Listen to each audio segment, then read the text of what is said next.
The signal came back first as a whisper, a low carrier tone buried in the hydrogen band, pulsing once every 9 seconds from an object that had been dead for 120,000 years, 70 kilometers beneath the surface of a world that the vetharan continuance still listed as pacified and archived.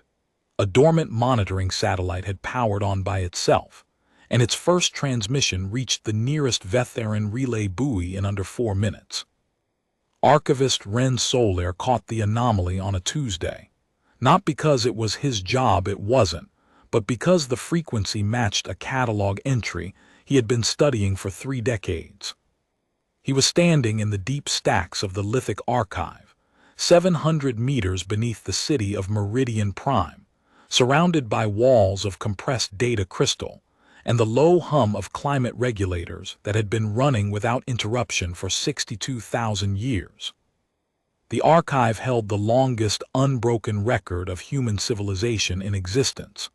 1,100 centuries of observation logs, intercepted transmissions, recovered artifacts, and translated documents taken from every species that had ever made the mistake of underestimating Earth.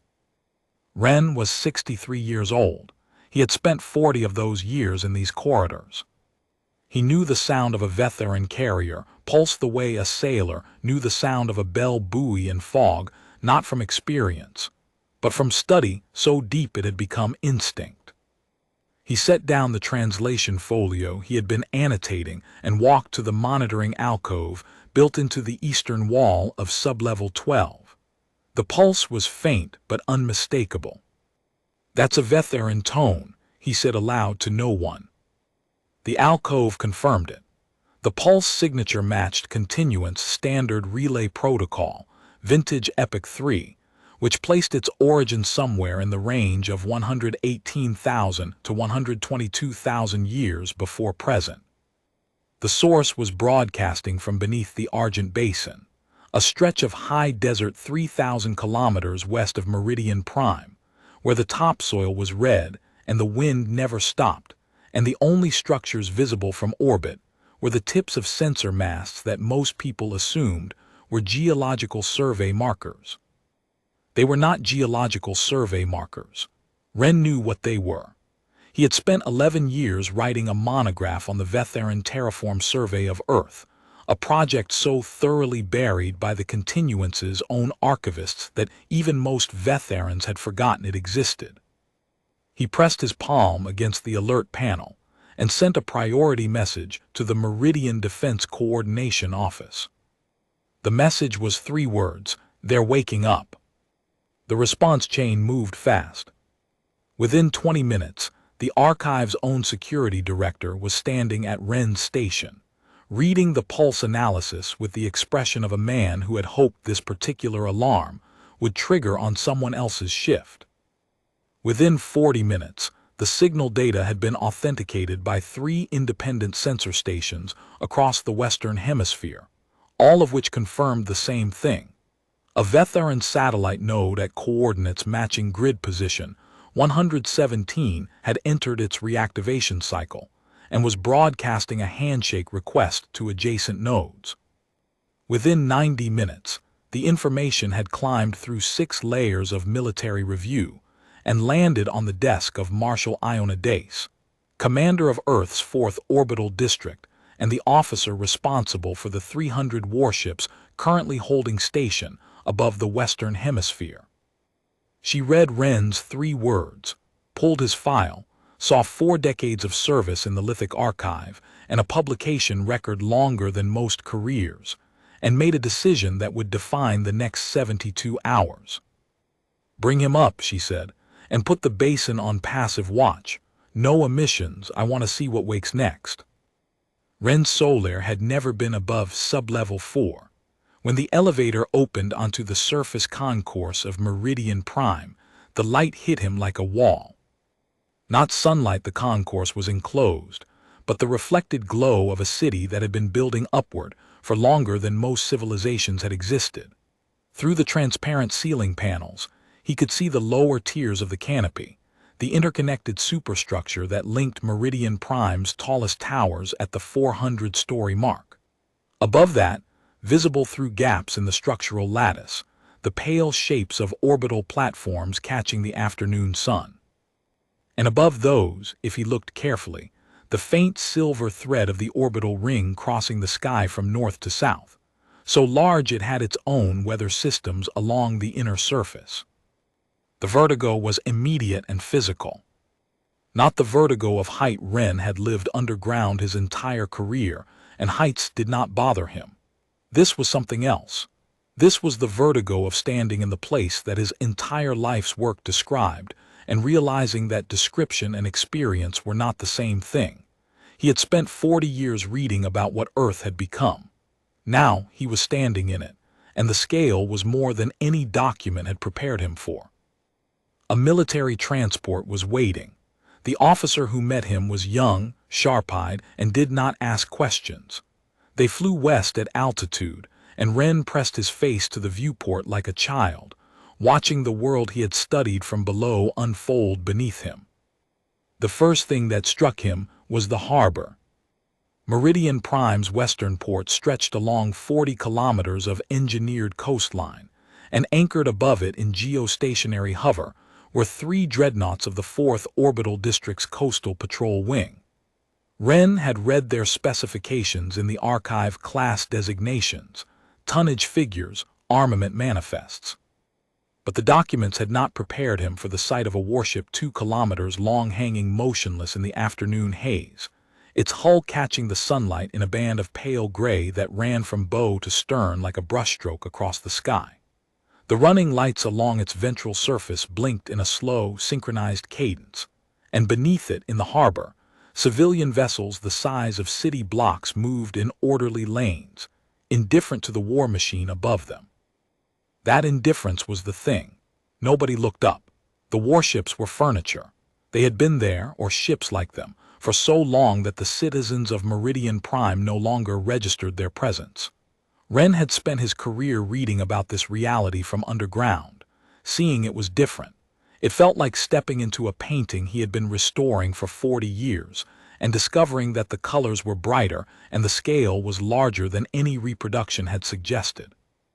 The coastal shelf passed next, where the old Vetharan garrison sites were marked by subtle depressions in the ground, and a faint radiation signature that Wren could have mapped from memory. He asked the pilot to slow down, and they circled one of the larger sites, Garrison Point 9, according to the Colonial Archive. From the air it was nothing, a shallow bowl in the terrain, covered in scrub grass, indistinguishable from the surrounding landscape to anyone who did not know what they were looking at. But Wren knew. Beneath that grass was the foundation of a Vetharan observation tower that had stood here for 300 years during the colonial period, monitoring the indigenous population, his ancestors, as they carried ore baskets along dirt roads. The tower was gone, the foundation remained. And on the ridge overlooking the old garrison site, a human defense platform stood in its place, its sensor arrays pointed at the sky, its weapon barrels covered in a thin film of morning dew. Wren looked at the platform and the old foundation and felt the vertigo again, not height, but time. The distance between the species that had carried the ore and the species that had built the platform was measured in millennia, and it was also measured in zero, because they were the same species, and the platform was standing on the bones of the tower that had watched them work. Then the transition zone, where human infrastructure gave way to managed wilderness forests that had been growing for 80,000 years under careful stewardship, their canopy unbroken for 1,000 kilometers. Then the Argent Basin itself, where the red earth stretched flat to every horizon, and the sensor masts stood in rows like the ribs of something vast and buried. "Those aren't survey markers," Wren said, looking down. The officer glanced at him. "No, sir, they're part of the monitoring grid. They've been in place for about 94,000 years. I know when they were placed. I wrote the paper." "I know, sir, that's why you're here." The transport descended toward a low bunker complex half buried in the basin floor. As they landed, Wren saw the first sign that the military was taking this seriously. 4 ground defense platforms had deployed around the perimeter, their barrel assemblies tracking the sky in slow, patient arcs. Each platform was the size of a small building. Each one could put a hole through a cruiser hull at orbital range. They had been in standby mode for 11,000 years, maintained by automated systems, tested every 6 months by a crew that drove out from Meridian Prime in a service vehicle that was older than some civilizations. A second sign: 3 additional sensor masts had extended from concealed silos near the bunker's northern perimeter. These were not vetharan. These were human deep space early warning arrays capable of detecting a superluminal transit signature at a range of 2 light years. They had been installed 38,000 years ago, during the third preparedness expansion, and tested every 90 days since. The maintenance logs ran to 14 million entries. Wren had read every one. A third sign, subtler: the bunker's blast doors were open. Wren had studied the facility's operational protocols. The doors were rated to withstand a direct orbital strike. They opened only when the facility expected to receive personnel who mattered. The fact that they were open for an archivist from Sublevel 12 told him something about how seriously the military was taking his 3-word message. Marshal Dace met him in the command center, a buried room with walls of hardened composites and a tactical display that showed the Western Hemisphere in real-time composite imagery. She was tall, angular, and carried the particular stillness of someone who had commanded warships for 30 years and had learned that urgency was a luxury reserved for people who hadn't prepared. "Archivist Soler," she said, "tell me about the Vetharan terraform survey." Wren took a breath. He had been waiting 30 years for someone to ask. 120,000 years ago, he began, the Vetharan Continuance sent a survey fleet to Earth. Not a military expedition, not a colony mission, a terraform assessment. They wanted to know whether Earth could be restructured for Vetharan habitation, atmospheric composition adjusted, biosphere re-engineered, gravity compensation systems installed. The project was designated Reclamation Index 7. 7 implies 6 prior targets. Correct, 5 of the 6 were terraformed. The 6th was abandoned due to tectonic instability. Earth was their 7th candidate. And what did they find here? They found a world occupied by a species they classified as pre-agrarian and non-threatening. Homo sapiens, early behavioral modern period, population approximately 2 million, scattered across 3 continents.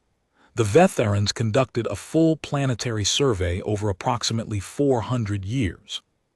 They mapped the mantle, sampled the oceans, cataloged the biosphere, and installed a network of monitoring satellites in subsurface silos dormant, designed to reactivate when the continuance sent a return signal or when a preset timer expired. And then they left. They left. The terraform assessment concluded that Earth was viable but not optimal. The atmospheric nitrogen ratio was higher than Vetharan preference. The gravity was 11% above their comfort threshold, and the indigenous species, while primitive, displayed what the survey team called anomalous behavioral plasticity.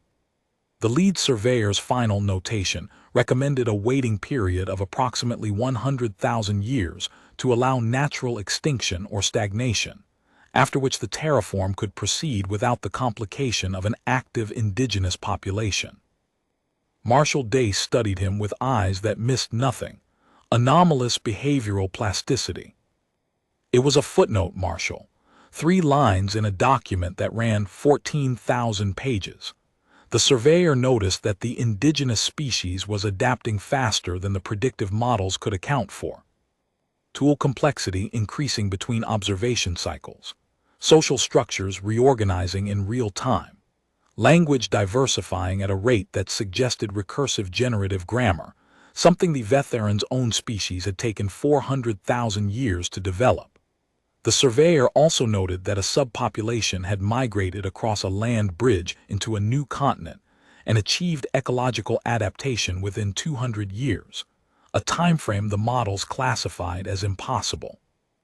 and the surveyor flagged this as a curiosity, not a threat, a footnote recommending further study during the next assessment cycle. The vetharan's predictive models were built on the developmental trajectories of 63 previously catalogued species. Every single one of those species had followed the expected curve: slow, gradual, predictable advancement over geological time. The models said a species at our stage would need at minimum 200,000 years to reach industrial capability. They gave us 100,000 as a safety margin and moved on to higher priority targets. How confident were they? The original survey carried a confidence rating of 99.7% that the indigenous species would be extinct or irrelevant by the time the continuance returned. The rating was calculated by a prediction engine that had never been wrong across 63 species and 400,000 years of data. And the 0.3%. That was the footnote, the anomalous behavioral plasticity. The surveyor's doubt, 3 lines that acknowledged the possibility, however remote, that this species might not follow the curve. Wren paused, and the weight of what he was about to say pressed against the back of his teeth. I have spent 11 years on that footnote, Marshal. I have read it in the original vetharan script so many times that I dream in their alphabet. The surveyor described watching a group of early humans on the southern continent observe a flash flood destroy their settlement. Within 3 days, the same group had relocated to higher ground, redesigned their shelters to account for the new terrain, and developed a signaling system using smoke columns to warn adjacent groups of rising water levels. 3 days. The vetharan models predicted that kind of adaptive response should take between 8 and 12 generations. Our ancestors did it before the mud dried. A murmur passed through the room. Dace silenced it with a look. Dace turned to the tactical display, and now their satellites are waking up. 1 satellite, so far, but the reactivation protocol is sequential. When one node powers on, it sends a handshake signal to the nearest adjacent nodes. The adjacent nodes power on and repeat the process. Within 72 hours, the entire monitoring grid will be active. And once the grid is active, it will compile a planetary status report and transmit it to the nearest vetharan relay buoy. Which tells them what? Everything. Atmospheric composition, electromagnetic output, population density, technological index, biosphere status. Everything the terraform survey was designed to assess. The continuance will receive a complete picture of Earth as it exists today. The silence in the command center lasted 4 seconds. Every officer present understood the implications. How many satellites are in the grid? Dace asked. 214. Distributed globally, subsurface, at depths between 40 and 90 kilometers. Each one is approximately the size of a cargo shuttle and hardened against geological activity. They were designed to survive for 500,000 years without maintenance. And we've known about them for how long? Wren hesitated. This was the part of the story that most people found difficult, not because it was complicated, but because it required accepting a scale of patience that most minds resisted. 62,000 years, he said. Dace did not blink. She had read his monograph.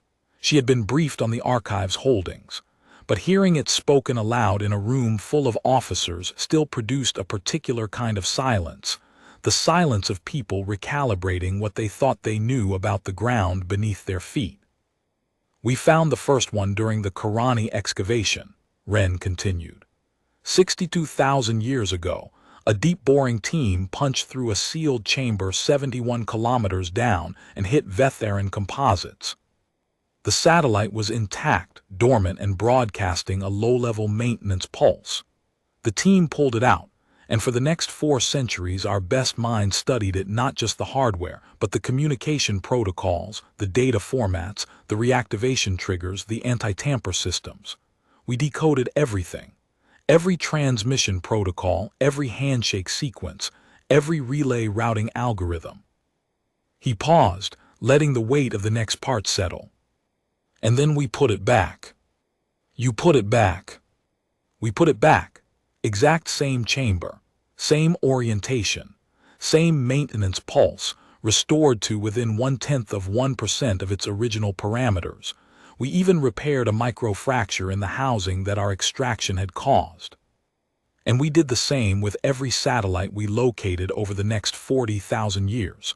We found all 214. We mapped the entire grid.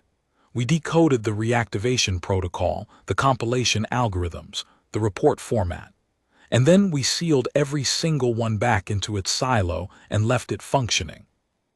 A young officer at the edge of the room spoke without thinking. Why? Ren looked at her. She was perhaps 25, wearing the insignia of a sensor watch lieutenant, and the question on her face was genuine. Because we wanted them to come back, he said. The words settled over the room like a temperature drop. Not out of revenge, Ren added, because the distinction mattered and he had spent 30 years thinking about it. Not to ambush them. Not to humiliate them. The decision was made by the conquered assembly 61,000 years ago during the second architectural period. Earth was building the first orbital ring. The population had reached 14 billion. We had already achieved faster-than-light transit in prototype form. We could have dismantled the grid, or jammed it, or reprogrammed it to send false data. We had the capability to do any of those things. And the assembly looked at the vetharan monitoring grid buried under our feet and asked a question that no one had asked before. What do we want to be when they come back? He paused. He could feel the attention in the room like a physical pressure. The answer was not victims who were caught off guard. The answer was not aggressors who struck first. The answer was not tricksters who fed them lies through their own instruments. The answer was ready, patient, undeniable. Earth would continue to grow. Earth would continue to build. Earth would continue to prepare. And when the vetharan continuance sent its return signal and the grid woke up and transmitted its report, the report would tell them exactly what they were walking into. No ambiguity. No deception. Just the truth delivered in their own format, through their own instruments, in data they could not dispute. And if they came anyway, Dace asked. Then they would find a civilization that had spent 120,000 years becoming something their survey team never imagined was possible, and they would have to decide what to do about it. Marshal Dace studied the tactical display for a long moment. The Western Hemisphere glowed with the layered signatures of human infrastructure, cities, power grids, orbital tethers, defense platforms, the faint traces of deep space sensor arrays reaching out past the orbit of the moon. She had commanded this district for 9 years. She had never fired a weapon in anger. She had always known the weapons were not the point. The weapons were the vocabulary. The patience was the sentence. How long before the grid completes its handshake? She asked. If the reactivation follows the protocol we decoded, approximately 68 hours. The status report will transmit within minutes of grid completion. Transit time to the nearest vetharan monitored space is approximately 11 days at the signal's propagation speed. And their response time? Unknown. The vetharan continuance operates on long planning cycles. Their fleet mobilization records suggest a minimum of 40 to 60 standard years between a strategic decision and a deployed expeditionary force. But the relay buoy network may have been updated since our last intercept. It could be faster. Dace studied the tactical display. Ren could see her reading the layered defense signatures, each district's fleet disposition, the orbital ring's emplacement status, the ground platform readiness indicators. She was not looking for gaps. She already knew there were none. She was looking at the picture the way an architect looks at a building they did not design but have been maintaining for a decade, refamiliarizing herself with the load-bearing walls and the fire exits before the inspection team arrives. What do we know about vetharan military doctrine when encountering an unexpectedly advanced target? She asked. Ren had read every vetharan military doctrine, Text: the archive possessed 47 volumes spanning 6,000 years of continuous strategic thought. Their doctrine prioritizes information over engagement. A vetharan commander encountering a target whose capability exceeds the mission parameters is required by standing orders to pause, assess, and report before initiating contact. The doctrine calls it a recognition gate, a formal decision point where the commander must acknowledge in the operational record that the original assessment was insufficient and that a new assessment is required before proceeding. So they will not shoot first. Their doctrine says they should not. Whether this particular commander follows doctrine when confronted with data that contradicts 120,000 years of institutional certainty, that is a different question. What's your assessment? Wren considered it. I believe they will follow doctrine. The vetharans are an institutional species. Their military operates on procedure, not intuition. A vetharan commander who violated the recognition gate requirement would face career consequences more severe than losing a battle. Their system rewards caution. It punishes improvisation. Good, Dace said. Then we wait, and we let our architecture do the talking. Or they could already be on the way, Dace added after a moment. If the reactivation was triggered remotely rather than by the timer, they may have sent the signal and the fleet simultaneously. Wren nodded.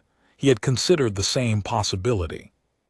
The reactivation protocol they had decoded showed two modes: autonomous timer-based activation, which would explain a scheduled wake-up after the prescribed waiting period, and remote command activation, which would mean someone in the continuance had deliberately sent the signal.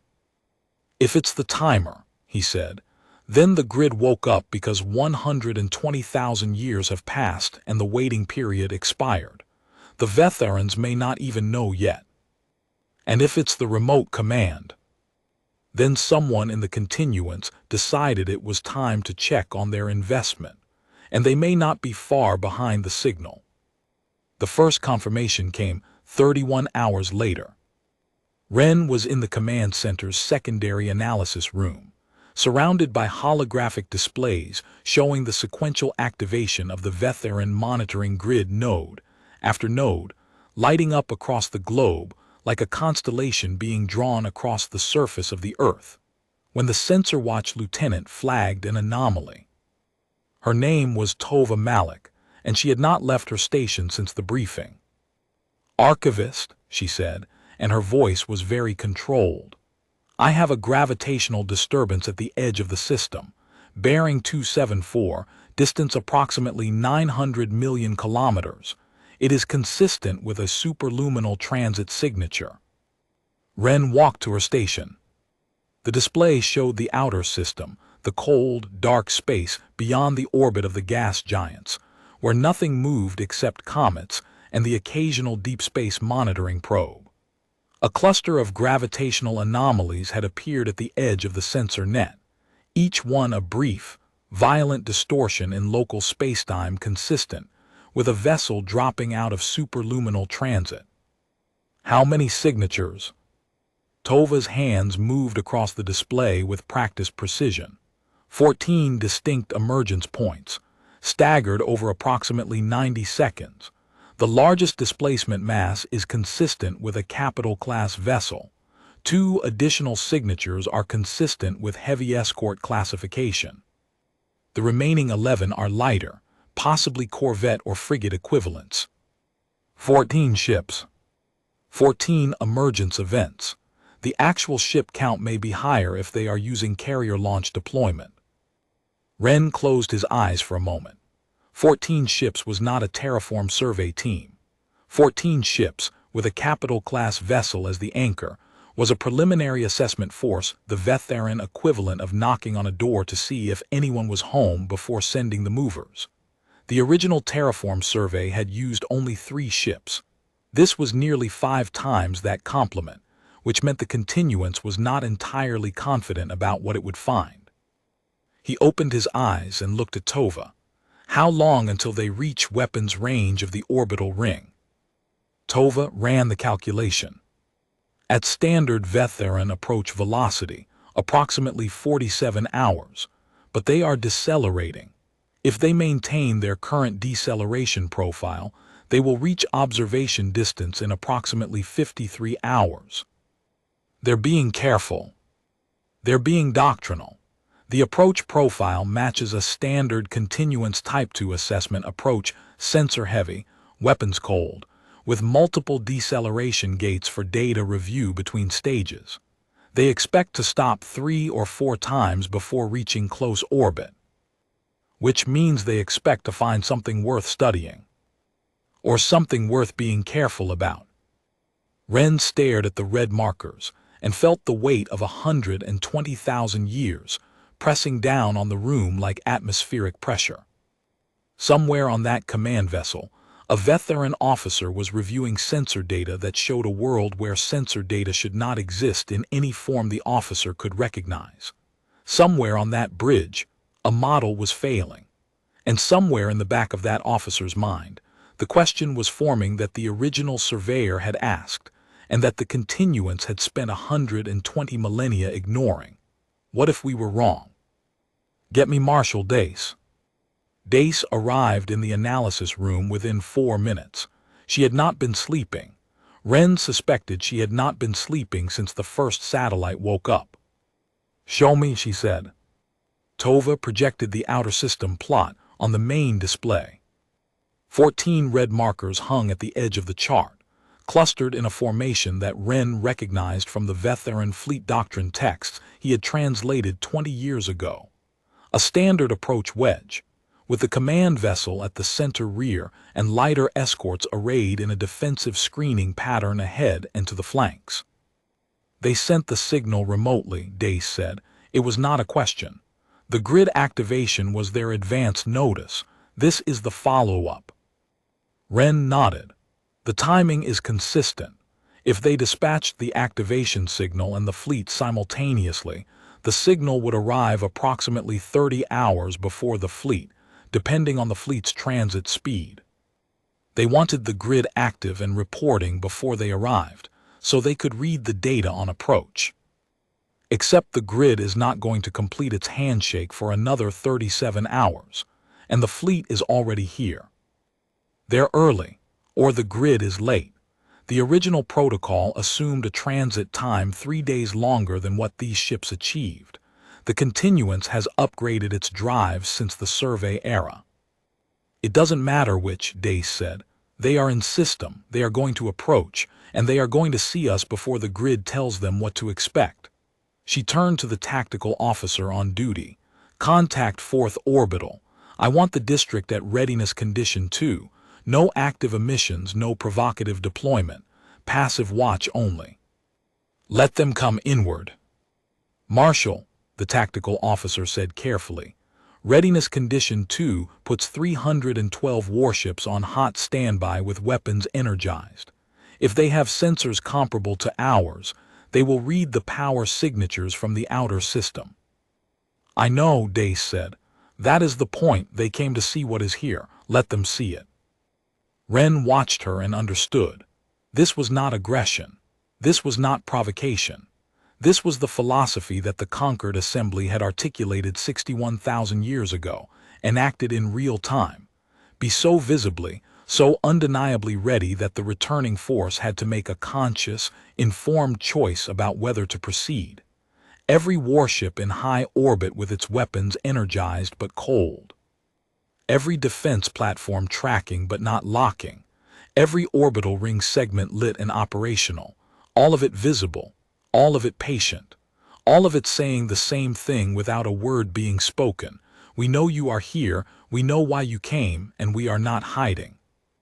He thought about the word undeniable.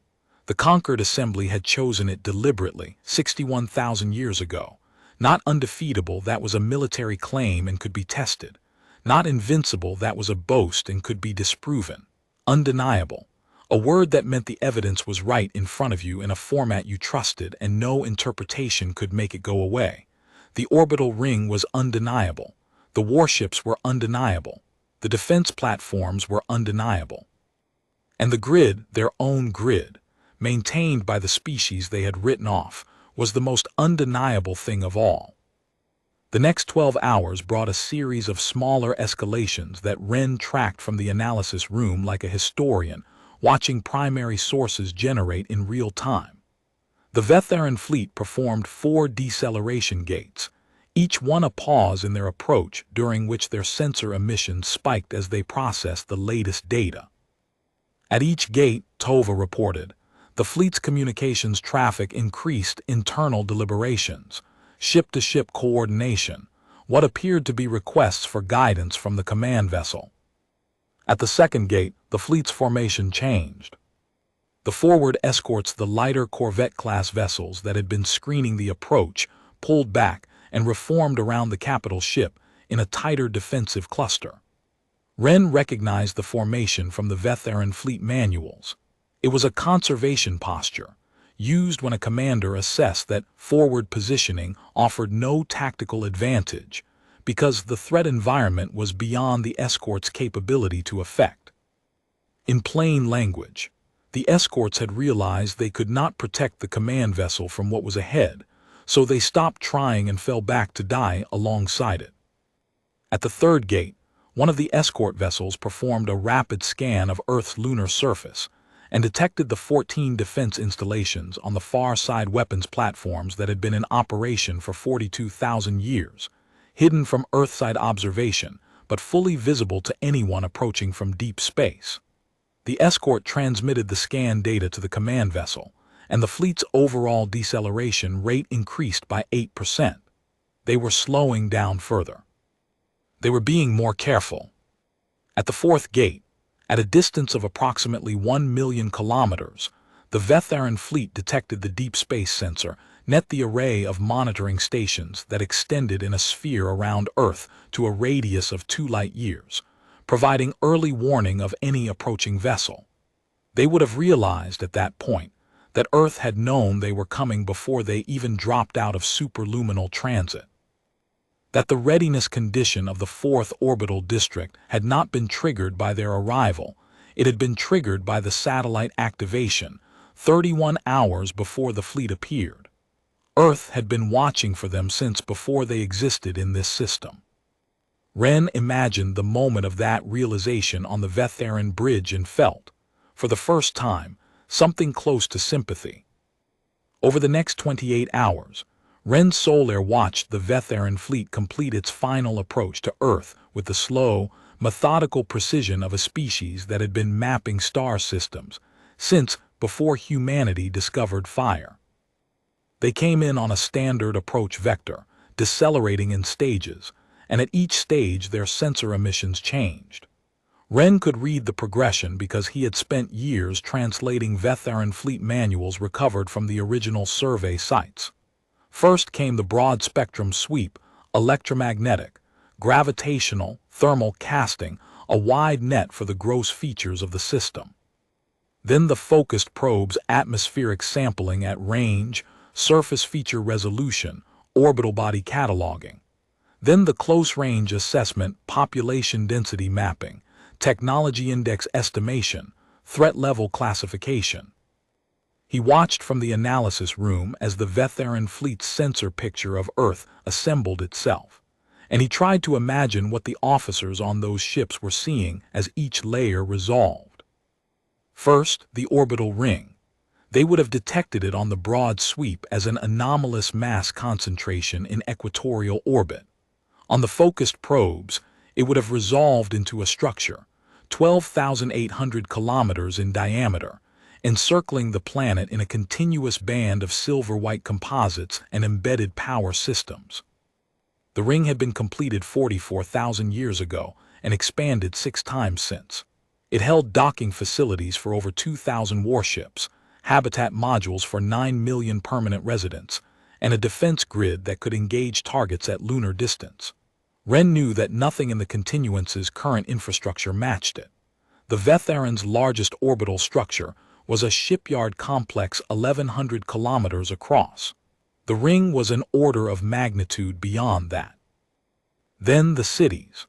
Earth's population had stabilized at 22,060,000 years ago, distributed across 11 mega-urban regions connected by suborbital transit networks and surface-level infrastructure corridors.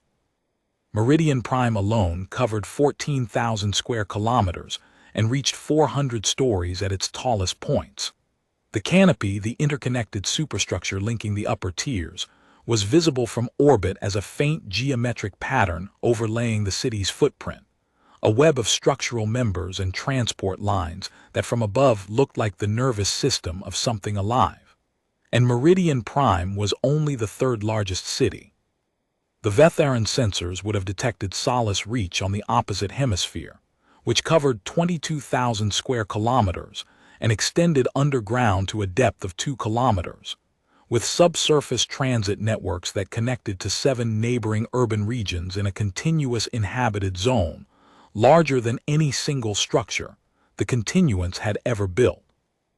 Then the warships, 312 in the 4th orbital district alone.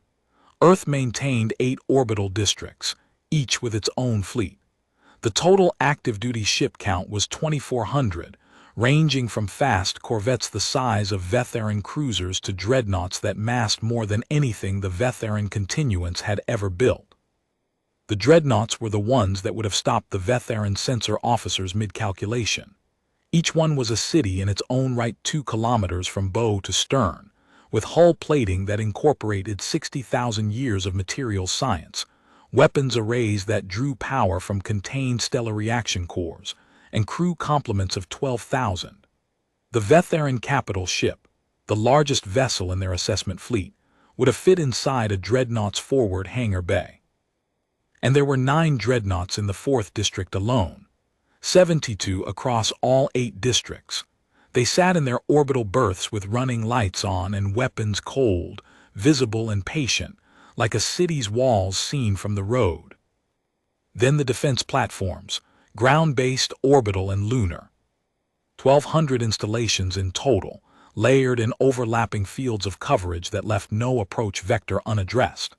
The platforms were the oldest continuously maintained military infrastructure on Earth, some of them dating back 50,000 years to the first generation of orbital defense systems. They had been upgraded, rebuilt, and expanded across the millennia, but they had never been deactivated. They had never needed to be used. Their existence was their function. And then, beneath all of it, the thing that Wren knew the vetharan sensors would find last and understand least, their own monitoring grid. 214 satellites, still running on their original power cells, still broadcasting their maintenance pulses, still intact after 120,000 years, pulses that Earth had been listening to for 62,000 years without ever disrupting, without ever jamming, without ever sending a single false signal through. Wren wondered if the vetharan officers would understand what that meant. Not just that Earth had found the satellites, not just that Earth had decoded them, but that Earth had found them, decoded them, understood their purpose, and chosen to leave them exactly where they were for 62,000 years functioning, intact, undisturbed, because Earth was not afraid of being watched. Because Earth had nothing to hide, and everything to show. The vetharan fleet stopped decelerating at a distance of 400,000 kilometers, roughly the orbital distance of the Moon. At that range, they were well within sensor resolution of every defense platform in the 4th orbital district, and their own sensors would be returning data at full resolution. Their approach had slowed to a crawl, and their sensor emissions had shifted from the broad, confident sweeps of a fleet surveying a dead world to the tight, focused, rapid-cycling pulses of a fleet that was trying very hard to understand what it was looking at. Tova reported the shift immediately. Their sweep pattern has changed, Archivist. They have dropped the geological and atmospheric assessment protocols entirely. They are now running full military-grade threat analysis on the orbital ring and the 4th district fleet berths. I am reading active targeting frequency pings on 6 of our dreadnoughts, not weapons lock, but ranging. They are measuring hull density, mass distribution, and weapons port geometry. And what are they finding? Tova hesitated, running the numbers on her display. Our dreadnoughts mass approximately 11 times their command vessel. Their targeting sensors appear to be calibrated for vetharan scale threats. I am seeing repeated recalibration cycles. They are adjusting their measurement parameters upward, getting new readings and adjusting again. They have recalibrated 4 times in the past 20 minutes. She frowned at a secondary readout. They have also attempted to scan the orbital ring's defense grid emplacements. The scan returned data suggesting weapons capacities that exceed the assessment fleet's total combined output by a factor of approximately 90. Per emplacement. Per emplacement, the ring has 1,100 emplacements. Wren let that number settle. 1,100 emplacements, each one capable of output 90 times the vetharan fleet's total firepower. The ring alone could have ended the assessment fleet in the time it took to send a distress signal. And the ring was not even the primary defense layer, it was the third. The first was the deep space sensor net. The second was the orbital district fleets. The ring was the fallback. Behind the ring were the ground-based platforms. Behind the platforms were the lunar installations. Behind the lunars were the asteroid belt forward posts. Layer after layer after layer, built over 50,000 years, tested and maintained and upgraded without pause, waiting for a moment that might never come and ready for it regardless. Marshal Dace allowed herself the faintest expression, not a smile, but a thinning of the lips that Wren was beginning to recognize as satisfaction. Archivist Solar, what happens next in their doctrine? Wren pulled himself away from the sensor data. If they follow standard continuance assessment protocol, the next step is communication. The protocol requires the assessment commander to transmit a status query to the local monitoring grid, requesting the grid's compiled data before proceeding with any further approach or engagement decision. And the grid is still completing its handshake. 17 hours from completion, but the fleet commander may not wait for the full grid report, not with what their own sensors are showing them. At hour 47, something changed. Wren was reviewing the grid's activation progress, 163 of 214 nodes now online, the handshake spreading across the Pacific Basin and into the northern polar region when Tova's posture shifted at her station. She did not speak immediately. She ran the data twice. Then she turned to Wren with the carefully neutral expression of an officer delivering information that she knew would reshape the room. They are transmitting, she said. The vetharan fleet had sent its first communication. The signal arrived on the same frequency as the monitoring grid's maintenance pulse, the old administrative band, the one that Wren had been listening to for 30 years. His hands went still. His breathing went quiet. He had waited his entire career for a signal on that frequency that did not come from beneath the ground. The message was simple, formal, and addressed to no one in particular. It was a standard continuance identification broadcast. The translation was straightforward. Continuance assessment fleet designates 7 North, Commander Prefect Yale Tun, to local monitoring grid and any receiving station. We have arrived at Reclamation Index 7 to conduct scheduled post-survey assessment. Request status of monitoring grid and current planetary conditions. Transmit on this frequency. Marshal Dace read the translation from Wren's screen and looked at him. They are asking the grid for a report. Yes, and the grid cannot respond yet. 17 hours. So we respond instead.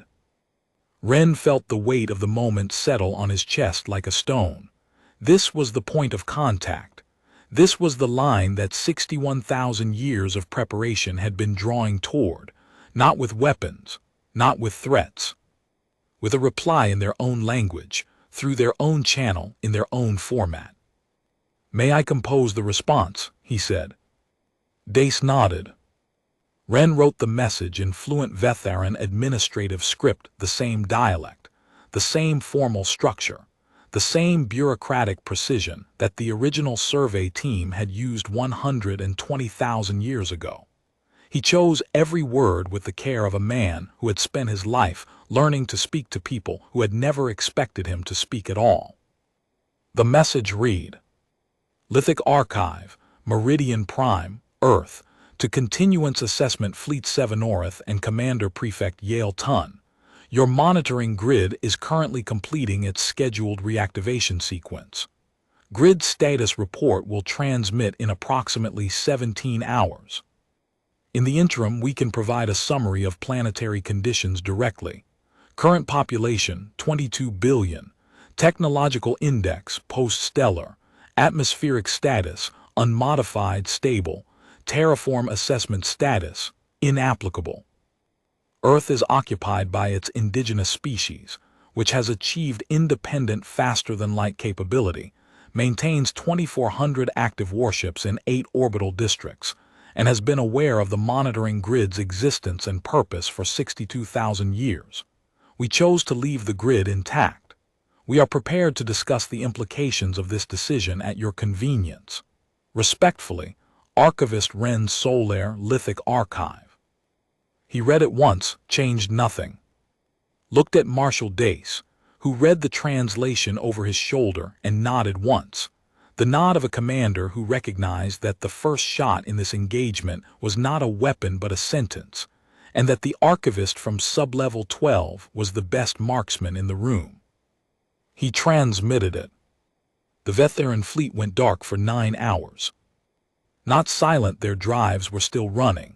Their formation was still holding position at 400,000 kilometers, but their sensor emissions dropped to near zero, and their communication channels closed. Ren had seen this pattern in the historical fleet records. It was a Vetharan crisis deliberation protocol.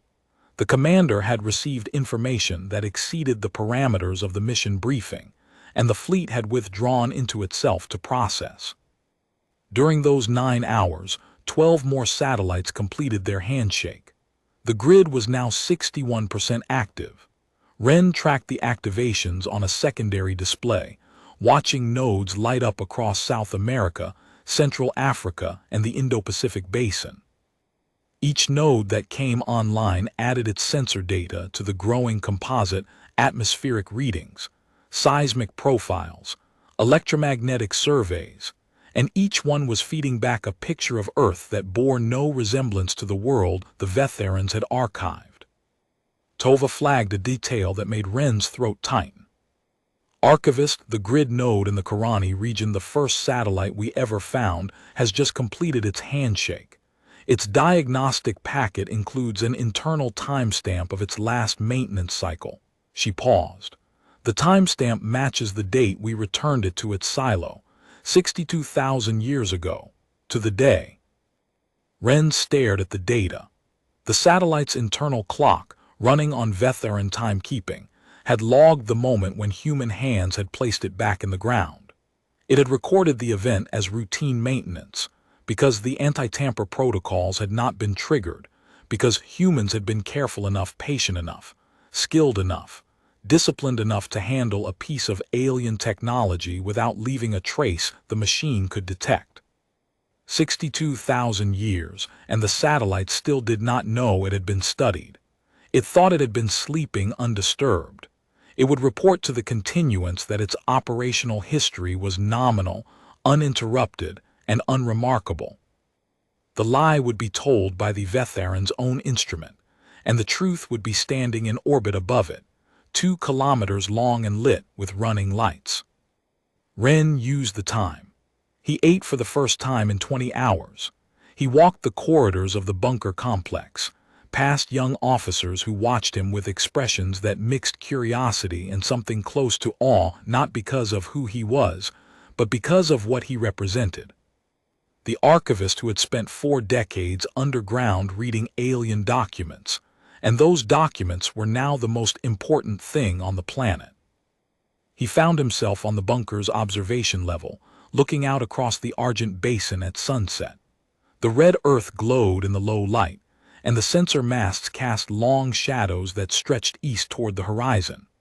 Somewhere beneath those shadows, the vetharan satellites were waking up one by one, connecting to each other, building a picture of a world their creators had dismissed as temporary. On the level below, he could hear the communications team monitoring the vetharan fleet's internal traffic. The volume had dropped during the crisis deliberation, but the pattern had changed. The rapid, overlapping bursts of argument had given way to longer, more measured transmissions between the command vessel and specific escorts. Wren recognized the shift from the fleet doctrine manuals. The argument phase was over. They were moving into assessment revision, the process by which a vetharan commander formally acknowledged that the original mission parameters were no longer valid, and began constructing a new operational framework from whatever data was available.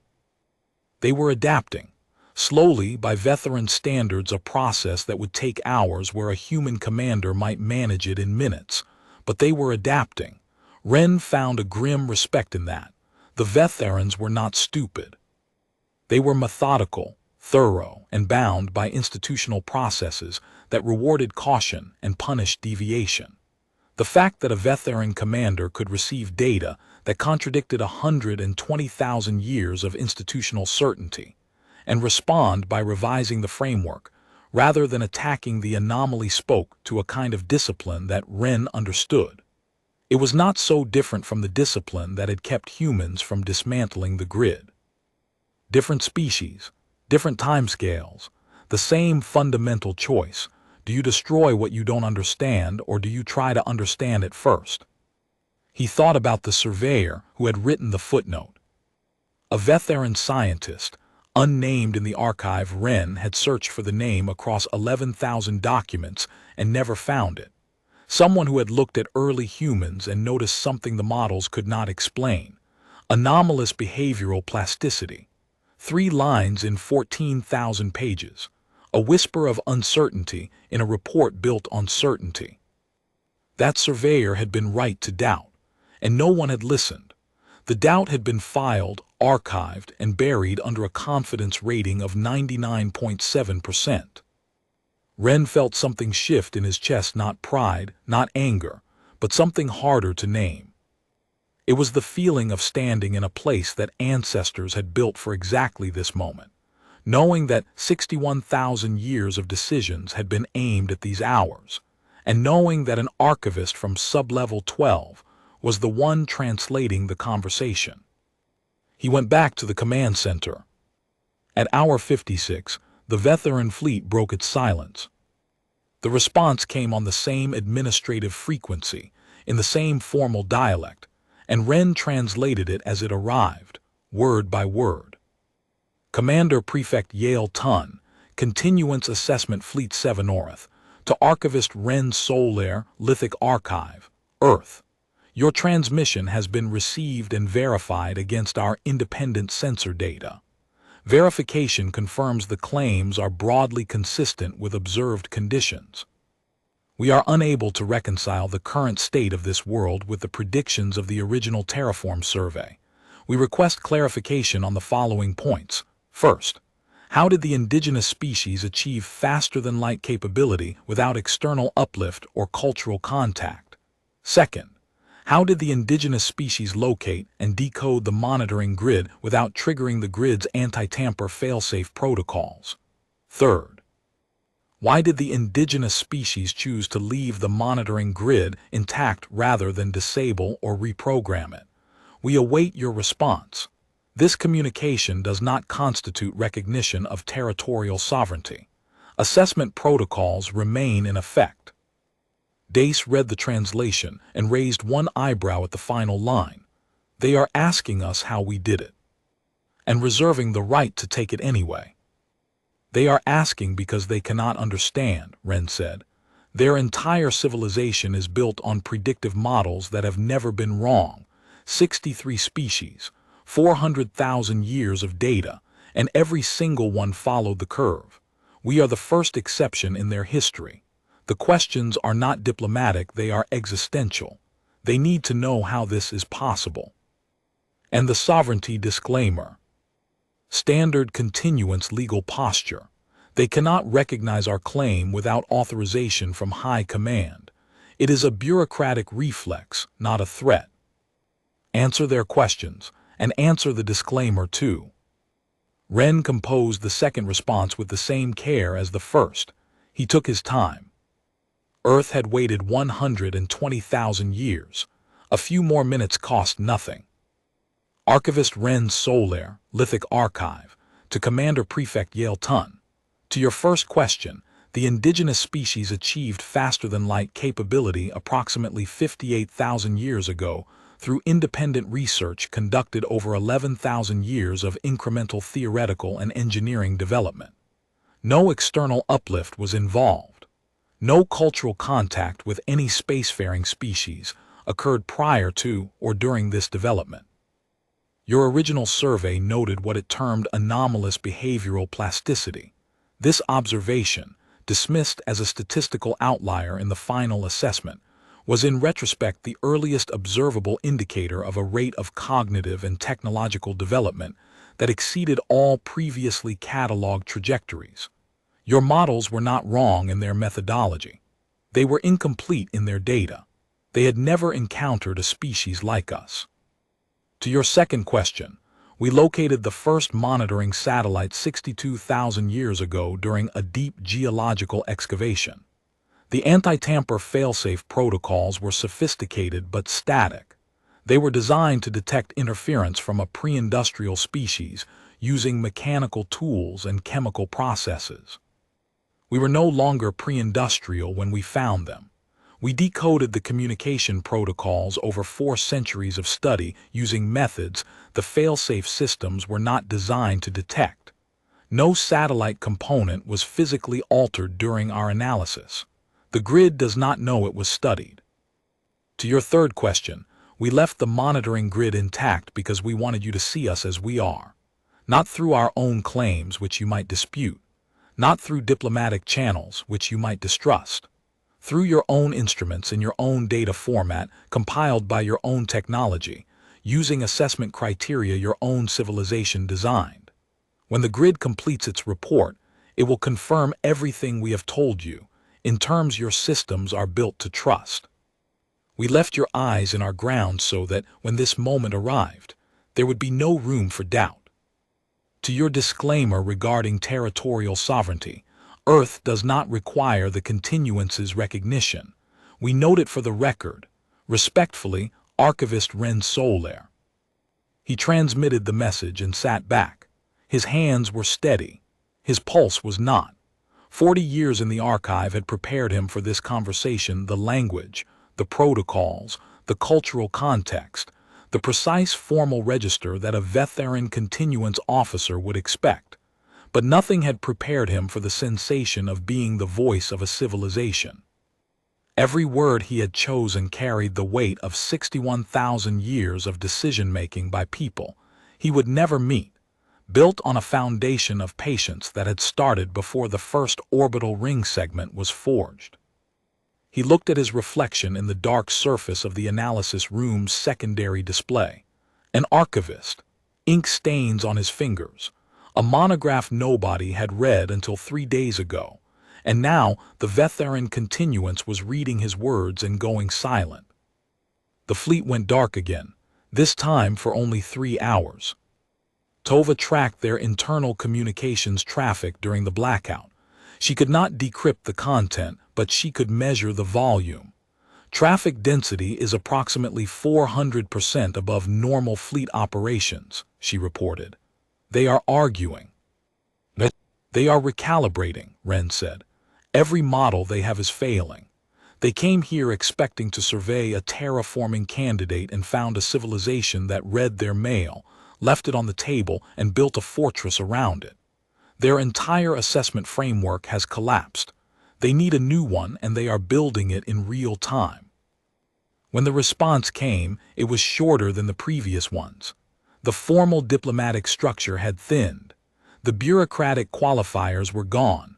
What remained was closer to a direct officer-to-officer communication, stripped of protocol. Commander Prefect Yale Tun to Archivist Wren Solaire. We are adjusting our assessment parameters. Request permission to approach to high-orbit observation distance for direct visual confirmation. We will maintain weapons cold status and transmit our approach vector in advance. This is not an advance. This is verification. Dace looked at Wren. Your recommendation, Archivist.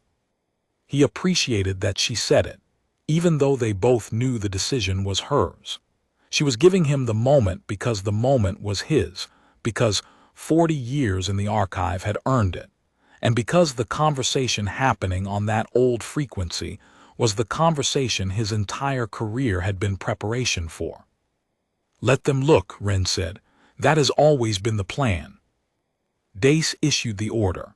The 4th Orbital District's warships held their positions, running lights on, weapons charged but cold. The orbital ring's defense grid remained on passive monitoring.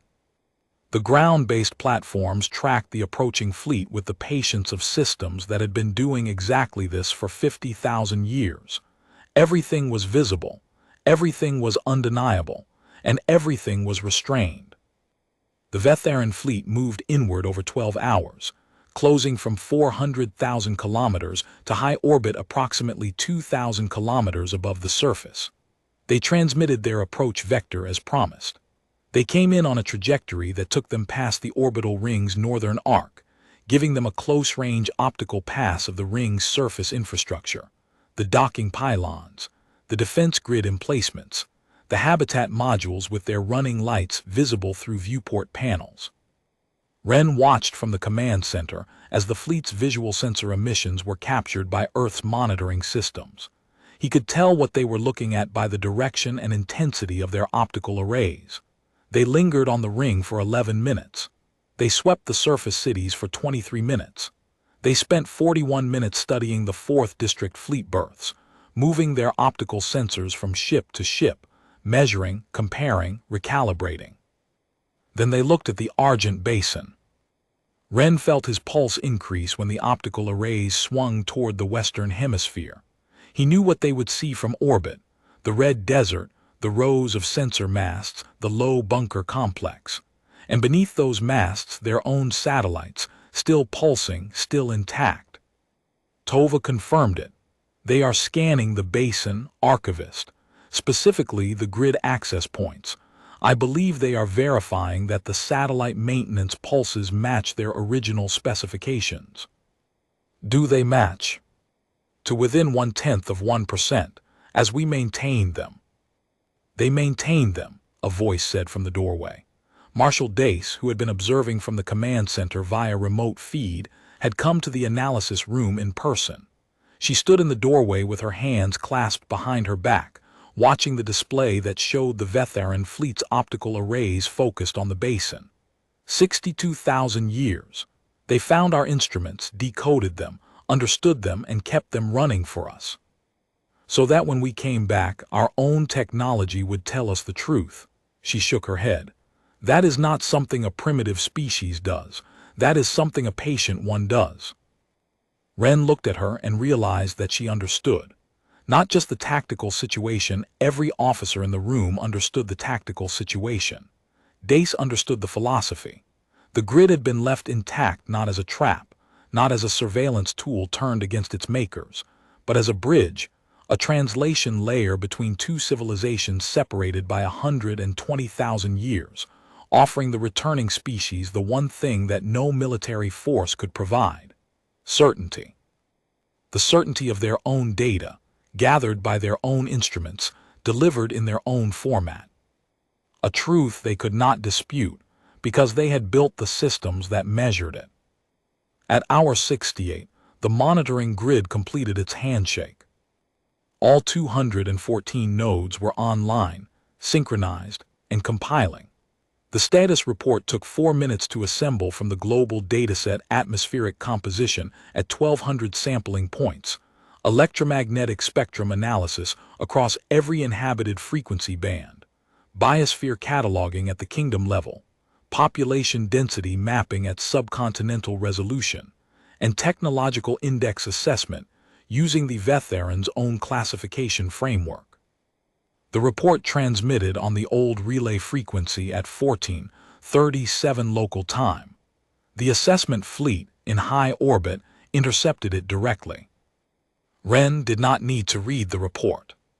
He had spent 30 years reconstructing what it would say. He knew the format, the categories, the thresholds, the classification system.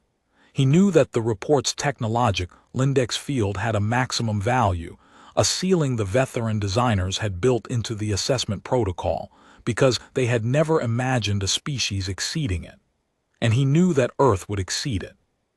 The report would tell Commander Prefect Yale Tun that Reclamation Index 7 was occupied by a post-stellar civilization whose technological index exceeded the assessment protocol's maximum classification threshold, that the atmosphere was unmodified, that no terraforming had occurred, that the indigenous species maintained faster-than-light capability, orbital megastructures, and layered planetary defense systems.